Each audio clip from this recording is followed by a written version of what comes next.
सकता है। राजस्थान का शेखावाटी इलाका जाना जाता है अपनी राजनीतिक सूझबूझ और समझ के लिए। राजस्थान के शेखावाटी से दिग्गज नेता देश तक पहुंचे हैं। भैरों सिंह शेखावत उनमें बड़ा नाम है। राजस्थान के शेखावाटी में 2 जिले आते हैं, सीकर और झुंझुनू। सीकर जिले की एक महत्वपूर्ण विधानसभा है जिसका नाम है फतेहपुर। इस फतेहपुर विधानसभा के मौजूदा विधायक हैं हाकम अली खान। आज न्यूज 24 पर हाकम अली खान हमारे साथ हैं। जानने की कोशिश करते हैं इस पूरे अपने कार्यकाल के दौरान उन्होंने इस विधानसभा के लिए क्या कुछ किया और इस विधानसभा की अब जरूरत क्या है। हाकम अली जी, स्वागत है आपका न्यूज 24 पर हमारे साथ बने रहने के लिए। धन्यवाद। मैं धन्यवाद देना चाहूंगा न्यूज 24 और उनके पूरे दर्शकों को। स्वागत करता हूं आप सबका। हाकम अली जी, चुनावी व्यस्तता है और आपको देखकर समझा जा सकता है कि आप अभी भी यात्रा कर रहे हैं। इसलिए सबसे पहले तो आपका जो व्यस्तता का कार्यक्रम है, इसमें समझने की जो सबसे महत्वपूर्ण बात ये है, वो ये कि क्या पार्टी आपको दोबारा टिकट देने की सोच रही है? आपको आश्वासन मिल रहे हैं? देखो, ये हमारी पार्टी अनुशासन की पार्टी है। हमारी पार्टी में जो पार्टी का आदेश होता है उसकी हम पालना करते हैं। मैं प्रदेश कांग्रेस कमेटी में उपाध्यक्ष हूँ, मैं प्रदेश कांग्रेस कमेटी में जनरल सेक्रेटरी रहा हूँ और अभी भी वर्तमान में मैं उपाध्यक्ष हूँ। तो पार्टी जो आदेश देगी उसकी हम पालना करेंगे। पार्टी जिसको टिकट देगी उसको फतेहपुर विधानसभा क्षेत्र से विजय श्री दिलाकर विधानसभा में भेजेंगे। जी, फतेहपुर विधानसभा क्षेत्र वो विधानसभा क्षेत्र है जहां से आपके परिवार को इस विधानसभा के लोगों ने असीम प्यार दिया है। आपके भाई यहां से 3 बार विधायक और आप भी दूसरी बार विधायक बनने की तैयारी कर रहे हैं। अपने इस कार्यकाल को अगर आप देखते हैं बतौर विधायक, आपने क्या कुछ आपकी सफलता के रूप में आंकते हैं हाकम अली जी? मैंने मेरी विधानसभा क्षेत्र से जब मुझे टिकट मिला था उस टाइम मैंने जो जनता से वादे किए थे वो वादे सारे मैंने पूरे किए हैं और वो वादों को मैं घोषणाओं में नहीं, धरातल पे लाया हूँ उन वादों को सबको। सबसे बड़ी फतेहपुर विधानसभा क्षेत्र के युवाओं की मांग थी कि यहाँ सरकारी कॉलेज हो। तो मैंने उन युवाओं से वादा किया था कि हम अगर जीते और हमारी सरकार बनी तो सबसे पहले सरकारी कॉलेज फतेहपुर में खुलेगी।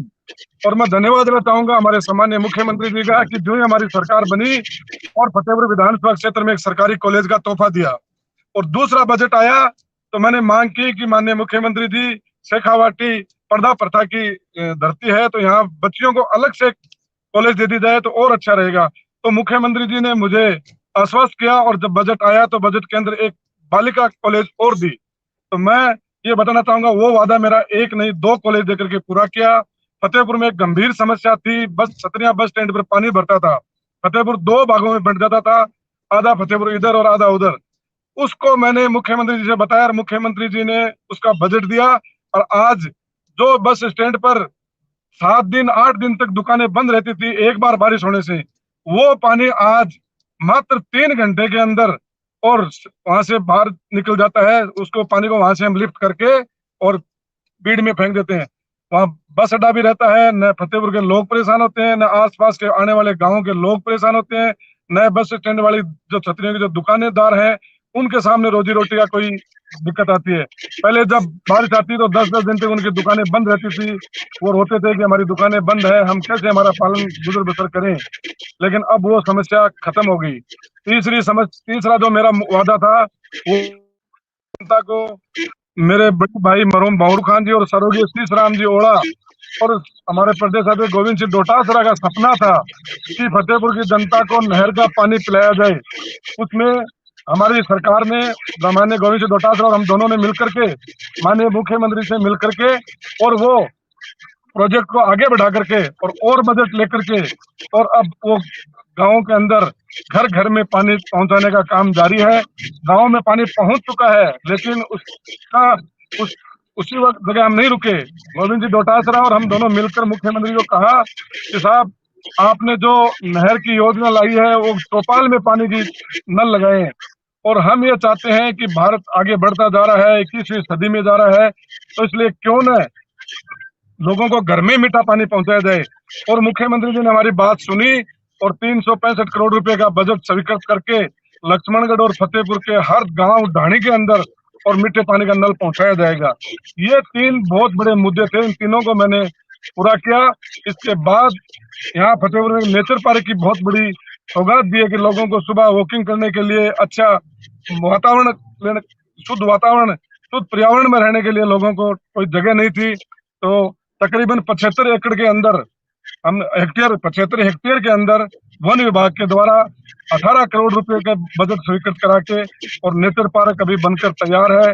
अगले महीने में शायद नवंबर या दिसंबर में हम उसका चालू कर देंगे लोगों को घूमने के लिए।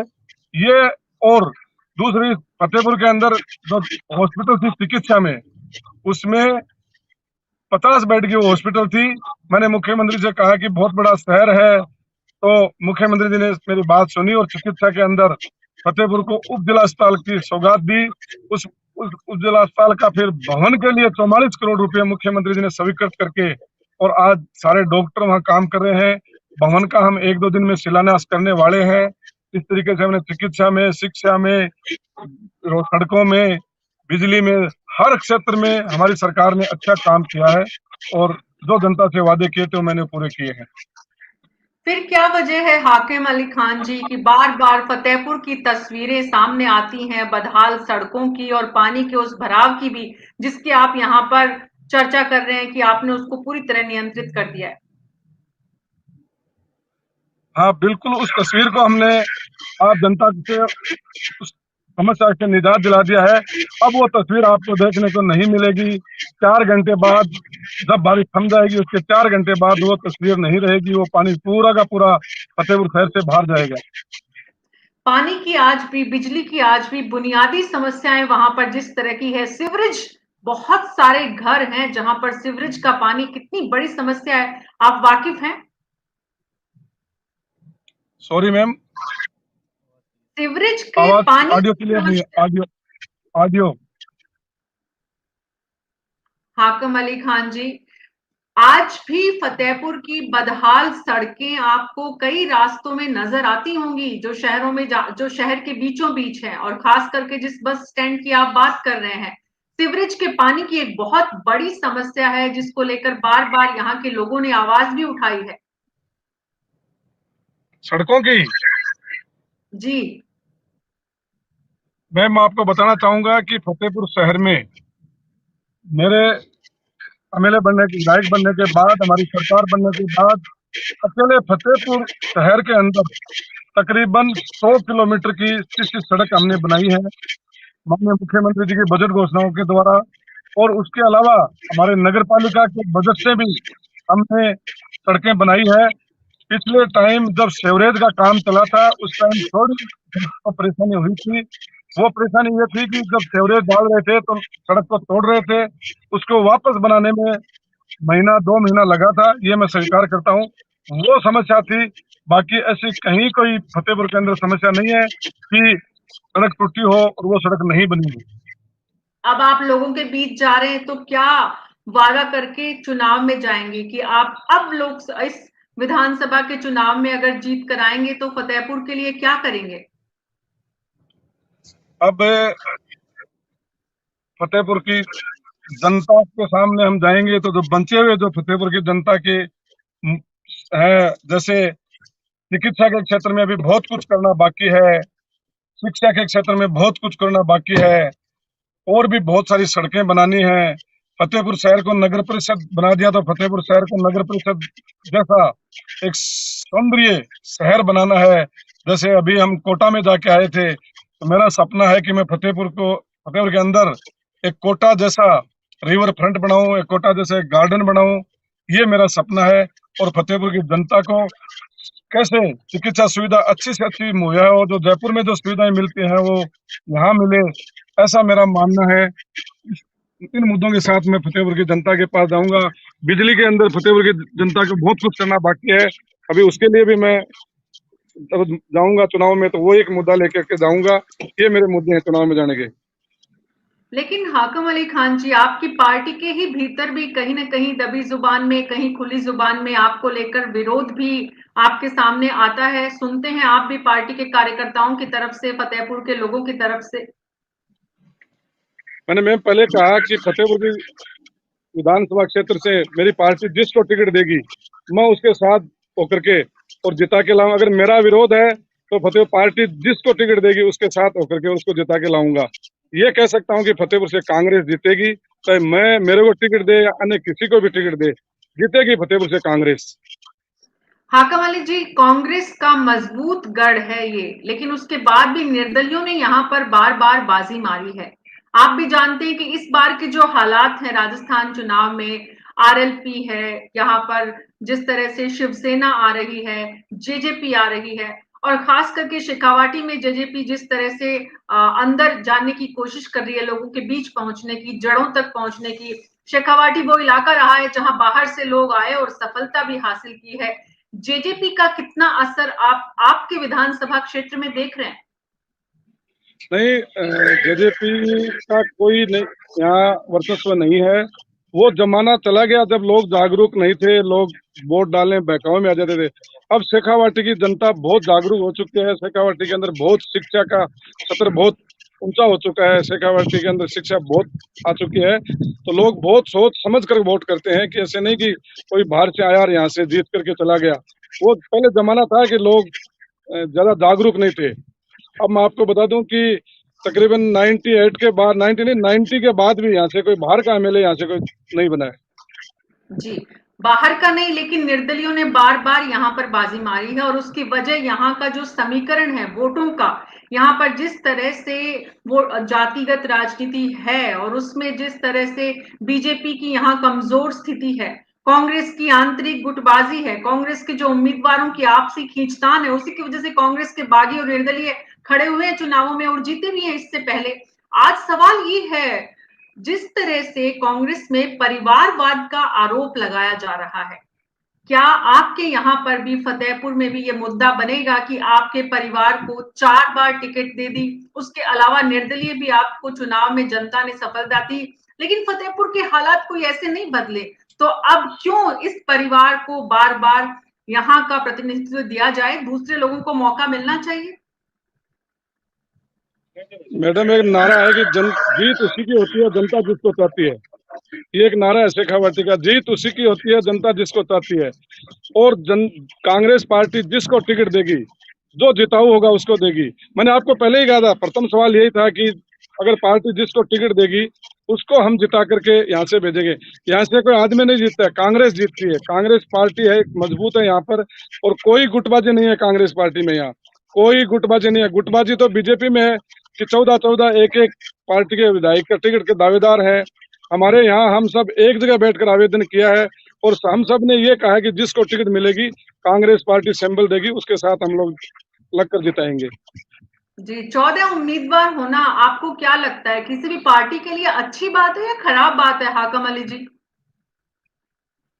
मैम, वो तो आज ही साबित हो गया कि 14 के बाद एक 15वां उम्मीदवार रात को पैदा हुआ था कि रात को किसी को ज्वाइन कराई थी बीजेपी पार्टी ने। रात को ये मैसेज आ गया यहाँ फतेहपुर के अंदर की टिकट इन्हीं को दी जाएगी, तो वो भाग के जयपुर पहुंच गए कि नहीं, इनको नहीं दो, इनको दोगे तो हम हरा देंगे। ये सोशल मीडिया में चल रहा है, मैं नहीं कह रहा हूँ, आप सोशल मीडिया देख रही होंगी तो पता होगा कि वो सारे के सारे वहां जाकर बीजेपी कार्यालय में चले गए कि हम 5 साल से यहाँ मेहनत कर रहे हैं और आप बाहर से लाए, पैराशूट कैंडिडेट उतार दिया। तो ये आपस में एक दूसरे की टांग खींच रहे हैं, इसको ना मिले, इसको ना मिले, इसको मिले। कांग्रेस में ऐसी कोई बात नहीं। मैं दावे के साथ कहता हूँ कि हमने कांग्रेस कार्यालय में बैठ के शपथ ली है कि जिसको टिकट मिलेगी उसको कांग्रेस का कैंडिडेट जिता के भेजेंगे। जी, हाकम अली जी, बड़ी अच्छी बात आप कर रहे हैं, लेकिन पार्टी में राज्य के स्तर पर, स्टेट के स्तर पर हम जब देखते हैं तो इतनी अच्छी बातें नहीं है। बहुत बड़ी गुटबाजी है, किसको टिकट दिया जाए, कौन रेबल होगा, इस तरह की चर्चाएं हर विधानसभा को लेकर बन रही है। और आपकी विधानसभा का तो इतिहास रहा है कि यहाँ पर कांग्रेस के जो उम्मीदवार होते हैं उनको टिकट नहीं मिलता तो वो रेबल के रूप में खड़े होते हैं, जीते भी हैं। आपके खुद के भाई इसके उदाहरण है, गवाह है, वो खुद निर्दलीय चुनाव जीते हैं।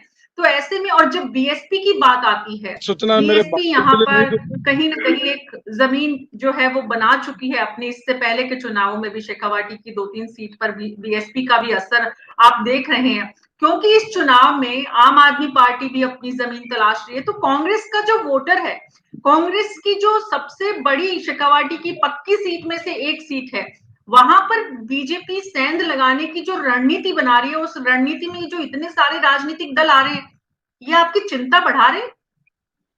नहीं नहीं, कोई चिंता नहीं बढ़ा रहे हैं मेरी। मैं ये दावे के साथ कह सकता हूँ यहाँ से कांग्रेस जीतेगी। और मैं आपको एक जानकारी शुद्ध करा दूं कि मेरे भाई कभी निर्दलीय चुनाव नहीं लड़े थे। उनको 98 में टिकट मिला था कांग्रेस पार्टी का, और 98 से 2013 तक वो कंटिन्यू विधायक रहे। 2011 में वो अस्वस्थ हो गए थे, इसकी वजह से वो दिल्ली में कंटिन्यू 2.5 साल एडमिट रहे, और वो चुनाव लड़ने के इच्छुक नहीं थे। लेकिन फिर भी पार्टी ने कहा नहीं, आपने 3 चुनाव लड़ने हैं, चौथा चुनाव आपको ही लड़ना है। फिर भी वो चुनाव लड़े, लेकिन वो कोई बीमारी की वजह मानो या लोगों के बीच नहीं जाने की वजह मानो कि 2.5 साल तक लोगों के बीच नहीं जा सके, इस वजह से मात्र 3,900 वोटों से वो चुनाव लूज किया था। अब और निर्दलीय ने उनको हराया था, इज इट? हाँ, हाँ, निर्दलीय, उस टाइम हाँ निर्दलीय जी, जीता था 2013 में, नंद किशोर जी महरिया बिल्कुल, बिल्कुल, हाँ जीते जी। थे। लेकिन फिर पार्टी ने, यहाँ हम सब एक होकर के, जब 2018 में हम टिकट मांग रहे थे, तो पार्टी के तकरीबन 7-8 कैंडिडेट हम लोग टिकट मांग रहे थे, और पार्टी ने मुझे टिकट दिया, तो हम सब एक होकर के और पार्टी के साथ लग करके और पार्टी को, कांग्रेस को जिताया यहाँ से। जी, हाकम अली जी, बड़ा अच्छा लगता है जब पार्टी के आप जैसे जो विधायक हैं वो एकजुटता की बात करते हैं, एकता की बात करते हैं और ये भी कहते हैं कि चाहे किसी को भी टिकट मिले, हम उस उम्मीदवार को जिताएंगे। बड़ी अच्छी और सुंदर बात लगती है। लेकिन जब राज्य स्तर पर चर्चा होती है, ये कौन से गुट का है, ये सचिन पायलट गुट है, ये अशोक गहलोत गुट है, या फिर ये कोई तीसरा गुट है, तब आप जैसे विधायक या पार्टी का जो कार्यकर्ता है, उसके मोरल पर, उसके आत्मविश्वास पर कितना असर पड़ता है? नहीं, हम कांग्रेस पार्टी के विधायक हैं, हमारा गुट कांग्रेस पार्टी है। हमारा गुट, और हमारे राष्ट्रीय अध्यक्ष खड़गे साहब हैं, सोनिया गांधी है, राहुल गांधी है। हमारी कांग्रेस पार्टी हमारा गुट है बस। तो कितनी बड़ी जीत आप देखते हैं हाकम अली जी आपकी, क्योंकि पिछली बार जीत का अंतर बहुत कम था आपकी। वो जनता फैसला करेगी। लोकतंत्र में जनता सर्वोपरि होती है। मैंने अभी कहा था कि जीत उसी की होती है जनता जिसको चाहती है। हम हमारा विजन लेके जाएंगे जनता के सामने कि हमने 5 साल में ये काम करवाए हैं, 5 साल में ये हमने विकास कराया है, तो जनता उसका फैसला करेगी। और मैं उम्मीद करता हूं कि पिछले बार से ज्यादा मार्जिन से यहाँ कांग्रेस पार्टी जीतेगी।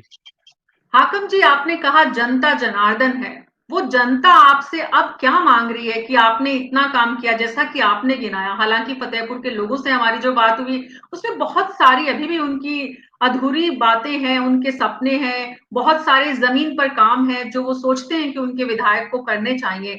सवाल ये है कि आपकी जनता आपसे तुरंत क्या चाहती है कि हमारे विधायक हमारे लिए ये करें, जनता के वहां के मुद्दे? देखो, विकास कभी बंद नहीं होता। जितना विकास आप कराओगे, लोगों की अपेक्षाएं, लोगों की जरूरतें बढ़ती जाएगी। क्योंकि भारत देश पहले 80 करोड़ का था, फिर 90 करोड़ की आबादी का हुआ, फिर 100 करोड़ की आबादी का। ज्यों ज्यों आबादी बढ़ती है, ज्यों लोगों की जरूरतें बढ़ती हैं, और ज्यों ज्यों सरकारों की जिम्मेदारी बढ़ती है कि सरकार ज्यों ज्यों आबादी ज्यों ज्यों बढ़ती है, तो उसके हिसाब से विकास कराए, डेवलप कराए। तो अगर ये 5 साल में डेवलप कराया है, तो और ज्यादा आबादी बढ़ गई, और ज्यादा जरूरतें बढ़ गई लोगों की, तो उन जरूरतों को पूरा करने के लिए लोग उपेक्षा करेंगे, मांग करेंगे। तो वो हम पूरी करने की कोशिश करेंगे कि जनता की और जो डिमांड, जो मांग आई है, उनको हम पूरी करें। जी, एक तरफ चर्चाएं जिस तरह की होती हैं राजस्थान में कांग्रेस पार्टी को लेकर, हाकम खान जी, आपकी विधानसभा में जो आपके पार्टी के कार्यकर्ता हैं, उन पर भी उसका असर होता है? जिस तरह की नेगेटिविटी पार्टी के भीतर सुनने को मिलती है, गुटबाजी की खबरें आती हैं, तो आपके आसपास हम बहुत सारे लोग देख रहे हैं, उन पर भी आप देखते हैं कि इस तरह की खबरों का असर होता है, उसके आपके काम पे पड़ता है? जनता के बीच जब आप जाते हैं तो आपको जवाब भी देना पड़ता है कि भाई ये क्या कुछ चल रहा है पार्टी में, ये नहीं होना चाहिए, इससे अच्छा होता सरकार पूरा काम पर ध्यान लगाती और आपके भी इलाके में काम कुछ और ज्यादा होते। बिल्कुल मैम, आपकी बात सही है। लोग जो टीवी में देखते हैं, सुनते हैं, अखबारों में पढ़ते हैं, सोशल मीडिया में देखते हैं कि ये हो रहा है, गुटबाजी हो रही है, कार्यकर्ताओं पे इफेक्ट पड़ता है। लेकिन मैं मेरे विधानसभा क्षेत्र की बात करूं कि मेरे विधानसभा क्षेत्र में एक ही गुट है, कांग्रेस पार्टी का गुट।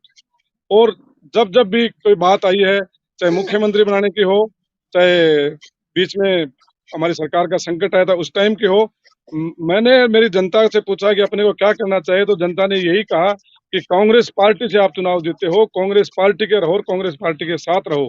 और मैंने वही निभाया कि मैं कांग्रेस पार्टी के साथ रहा और कांग्रेस पार्टी के साथ हूँ और साथ रहूंगा। जी, आप मानते हैं और आपने खुद स्वीकार किया है कि निश्चित रूप से इस तरह की खबरों का असर पड़ता है जनता पर जब वो सुनती है कि उनकी पार्टी में क्या कुछ चल रहा है। ये भी एक मुद्दा है कि इस बार कांग्रेस पार्टी को कितनी सीट मिलेगी। आप जब वहां बैठकर देखते हैं अपने विधानसभा क्षेत्र से, अपने जिले में और फिर अपने संभाग से होते हुए अपने राज्य में, आपको क्या तस्वीर नजर आती है वहां पर हाकम खान जी? मैं तो ये कह सकता हूँ कि राजस्थान में सरकार रिपीट हो रही है और होगी। और सीकर जिले के अंदर हमारी 8 सीटें हैं, उसमें से 7 कांग्रेस की, एक निर्दलीय हमारे साथी हैं वो कांग्रेस के ही हैं, महादेव सिंह जी खंडेला। तो हम तो 8 के 8 दोबारा जीतेंगे। और रही संभाग की बात, कोशिश यही रहेगी कि संभाग में 21 सीटें हैं, उसमें से 17 से 18 सीटें हम जीत कर आएंगे। तो वो महादेव सिंह खंडेला जो कांग्रेस में केंद्र में मंत्री रहे, कांग्रेस पार्टी के पुराने जो है वो कार्यकर्ता हैं, नेता हैं, उनको भी निर्दलीय होना पड़ा। ऐसी स्थिति आप शेखावाटी में और कितने कांग्रेसियों की इस बार देख नहीं रहे हैं? नहीं नहीं नहीं, वो उनकी सोच है, वो तो सवाल आप मैडम उनसे ही कर सकते हैं कि उनको जरूरत क्यों पड़ी। लेकिन मैं समझता हूँ जहां तक शेखावाटी में ऐसी कोई दूसरी जगह पर नहीं आएगी नौबत। इस बार टिकट का वितरण बहुत ही सोच समझ कर किया जाएगा। और जिसको भी टिकट दिया जाएगा कांग्रेस के सारे कार्यकर्ता उनके साथ होकर के और उसको चुनाव जिताएंगे। तो ये दावा आप इसलिए कर रहे हैं कि गोविंद सिंह डोटासरा जी आपके मित्र हैं, इसलिए आपको लगता है कि बस सब कुछ अच्छा अच्छा होगा? गोविंद डोटासरा मेरे बड़े भाई हैं, मित्र नहीं है, मेरे भाई हैं। तो गोविंद डोटासरा को मेरे भाई ने राजनीतिक सिखाई थी, गोविंद डोटासरा मुझे सिखा रहे हैं। और दूसरी तरफ जोधनी से एमएलए हैं, विधायक हैं राजेंद्र जी ओला, वो मेरे बड़े भाई हैं। उन दोनों के सानिध्य में मैं काम कर रहा हूँ और हम सब मिलकर के अच्छा रिजल्ट देंगे कांग्रेस पार्टी के लिए। जब आपने अपने भाई का जिक्र कर ही दिया है तो, और क्योंकि जब भी इस विधानसभा फतेहपुर की बात होगी आपके भाई का जिक्र जरूर होगा क्योंकि वो यहाँ से 3 बार विधायक बने। सवाल ये है कि राजनीति में आने का आपका फैसला आपके भाई से प्रेरित था, कोई और कारण था?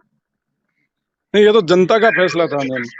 मैं बाहर रहता था, मेरी सर्विस करता था दुबई में, लेकिन जनता ने ये फैसला किया कि नहीं, आपको आपके भाई के अधूरे सपने हैं वो पूरे करने हैं। और मेरे परिवार का भी यही था कि जो उनके छोड़े अधूरे काम हैं उनको पूरा करना अपना दायित्व बनता है। और मैं जनता के बीच गया तो जनता का यही फैसला था कि आप जनता के बीच आओ और हम आपके साथ हैं। तब मैंने ये फैसला किया कि ठीक है, मैं राजनीतिक में आऊंगा।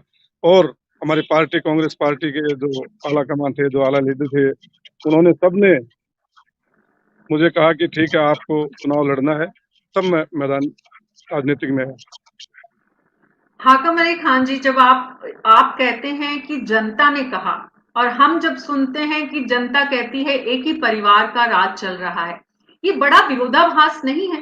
राजनीति में परिवारवाद एक बहुत बड़ा विषय है और आप उस विषय से जुड़े हुए हैं क्योंकि आपके परिवार में पहले आपके भाई रहे, फिर आप आए। आपको क्या लगता है राजनीति में परिवारवाद होना चाहिए? देखो, परिवारवाद की मैं बात नहीं करता, मैं यह करता हूँ जनता अगर जिस चाहे, चाहे वो परिवार का हो, चाहे वो बाहर का हो, चाहे कोई भी जाति का हो, अगर जनता चाहती है, फैसला वही होती है। मानो मेरे परिवार को टिकट दे दी गई और जनता ने नहीं चाहा, तो भले ही टिकट दे दो, लेकिन जनता जब चाहती है और फिर अगर आज टिकट नहीं देते हो तो जनता उसको फिर वापस लोकतंत्र के अंदर विधानसभा में भेज देगी। तो इसलिए यहाँ जो लोकतंत्र है इसमें जनता का फैसला सर्वोपरि होता है। मैं 2013-18 से पहले कभी राजनीतिक में नहीं आया, मेरे भाई थे बस, हमारा परिवार का कोई सदस्य राजनीतिक में नहीं था। लेकिन जब वो उनका स्वर्गवास हो गया तो उनके बाद जनता ने एक आवाज उठाई कि आपके परिवार से आना चाहिए, आपको आना चाहिए, आपके भाई के सपने हैं वो पूरे करने चाहिए। तब मैं राजनीतिक में आया और जनता ने मुझे समर्थन दिया, आशीर्वाद दिया, प्यार दिया, कामयाबी दी। हाकम खान जी, राजनीति में आपका रोल मॉडल कौन है? मेरा राजनीतिक में रोल मॉडल इंदिरा गांधी है। इंदिरा गांधी है। और आज अशोक गहलोत जी ने इंदिरा गांधी के नाम से बहुत सारी योजनाएं अभी भी चलाई हैं, इस वक्त भी वो चला रहे हैं। अशोक गहलोत के इस पूरे कार्यकाल को आप किस रूप में देखते हैं, क्योंकि लगातार ये कार्यकाल काम से ज्यादा विवादों की वजह से चर्चा में रहा?